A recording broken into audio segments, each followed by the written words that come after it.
The idea of one person having two souls is definitely not a new idea to the series of RWBY, with it being introduced way back in the early episodes of Volume 1. In fact, it's one of the first things that Blake says to Team RWBY and to the audience overall.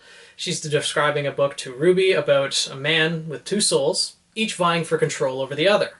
Early theories suggested that that person, that man with two souls, was going to be Ozpin. And lo and behold, those ended up being true. Ozpin is an amalgam of many souls, and is currently one of two souls in Oscar's body, along with Oscar's soul himself, and they seem to be coexisting fairly well. I mean, as well as can be expected, I suppose, and they're not really in conflict with each other. But that remains to be seen as to whether it'll remain that way. Personally, I think Volume 6 might throw a wrench into those things, but that's not the topic of this video. What I actually want to discuss is, are Ozpin and Oscar going to be the only case of two souls within one body? In particular, an idea was given to me by a friend of mine named Chat. Now Chat, like me and many others, wants to see the return of Pyrrha, and Chat proposed the idea that Pyrrha and Cinder might have a similar situation, that Pyrrha's soul is currently inside Cinder and is going to awaken at some point in the coming volumes. Now, on its surface, it does seem like this theory has a whole lot of plot holes, but once I started thinking about it, it could make sense depending on how Rooster Teeth decided to handle it. Now, I don't necessarily know if I believe this theory to be 100% true myself, but if it happened, I would be able to believe it. Now, let me explain what I mean. First of all, you have to consider that, Cinder and Pyrrha were alive at the same time. Cinder got the Fall Maiden's powers, and Pyrrha ended up fighting her to the death. So how exactly could their souls get intertwined? Well, once you start to think about it, let's look at how Pyrrha was supposed to inherit the powers from Amber. Amber's aura was supposed to be implanted on Pyrrha. What is aura? Aura is the manifestation of one's soul. So essentially, this technology that, by the way, Ozpin nor Ironwood had any idea what would happen to Pyrrha after this entire thing happened. This was completely experimental and in a realm that they had no knowledge of. So they didn't know what would happen to Pyrrha afterwards, and they were messing with people's souls. And when the entire transfer started, the energy went up the tubes and down into the chamber where Pyrrha was, and she started screaming in pain. So the transfer had already started. So in theory, Pyrrha may have gotten a very tiny portion of the Fall Maiden's powers that she probably didn't even know she had, and same with Cinder. Cinder probably didn't know she didn't have the full powers at that time either. So when Cinder killed Amber, took the remaining power that Amber had, and Pyrrha chased after her, Pyrrha may have had a small portion of the Maiden's powers. So, when Cinder finally incinerated her body, put her hand on her head, and killed Pyrrha, that is, at that point, with the Maiden powers being transferred the way they were into Pyrrha, that small little portion was mixed with Pyrrha's soul, and thus, when Cinder killed her, the Maiden powers, wanting to be restored, went back to Cinder and dragged Pyrrha's soul along with it. And thus the Maiden powers, along with Pyrrha's soul, went to Cinder. Now, that part I kind of could believe myself, but then you have to ask the question, well, why would Pyrrha's soul be still dormant until now? Well, an explanation for that could possibly be that Cinder has had full control of the Maiden powers ever since getting them till this point. Yes, there was the entire Silver Eyes incident, but we don't exactly know what happened with that. Cinder lost an arm, she lost an eye.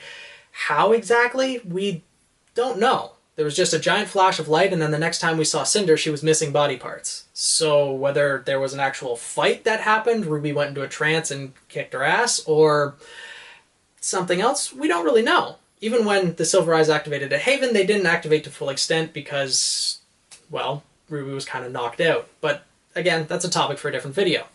So let's assume that Cinder was in full control of her Maiden powers. Look at what happened at the end of Volume 5 when she was fighting Raven.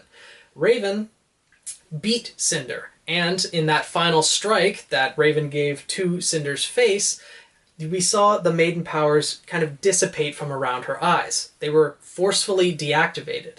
Now, if the Maiden powers were drained or forcefully deactivated at that point, that could kind of release Pyrrha's soul from the binding to the Maiden powers, at least in theory. And so when Cinder wakes up, if she is alive, that she wakes up and, you know, it may not actually be Cinder, or she may not be alone inside her own head, and all of a sudden she has a conscience, that conscience being Pyrrha. And with that being the case, that I could see that overall chain of events happening. And if it did happen, that would lead to some interesting story events overall. Plus, you also have to factor in that Pyrrha was a believer in destiny. And in Volume 3, they drove the destiny point in pretty hard. Why Ozpin chose Pyrrha to inherit the Fall Maiden's powers? Yeah, she was a skilled warrior and everything, but I'm guessing there were plenty of skilled warriors at the overall Beacon Academy, because Pyrrha was a first year. There were upper year students as well who probably would have been capable. So why Pyrrha? Ozpin probably saw something in her, and my guess is it has something to do with the overarching concept of destiny. So, with destiny being so prominent, if Pyrrha truly was destined to receive the Fall Maiden powers, then this could be one way she could do it, even from beyond the grave.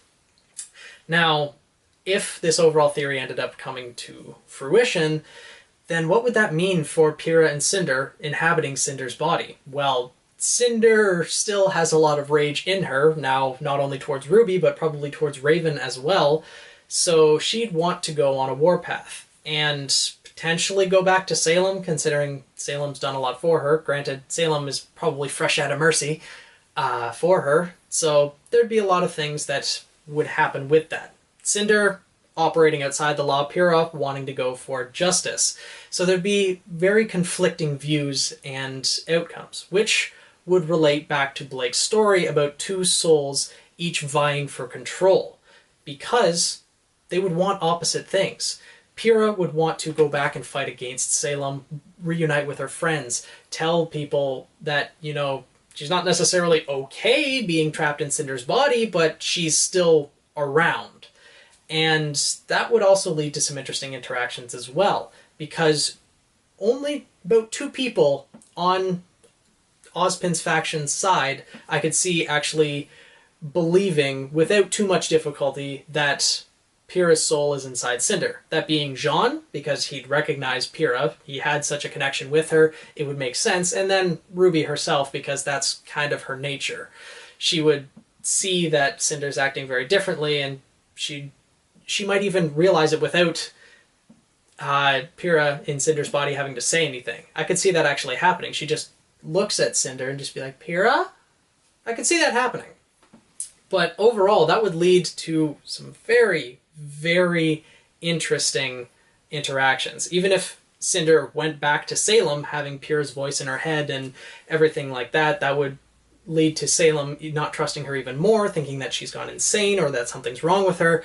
And I don't know if their souls would actually be able to be separated. That would have to lead to more of a sacrifice, almost. That Pyrrha would possibly end up having to sacrifice both herself and Cinder yet again to stop Cinder, stop the Fall Maiden's powers, and go on from there.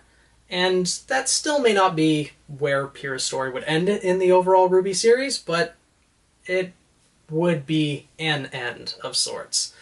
So that's the overall theory.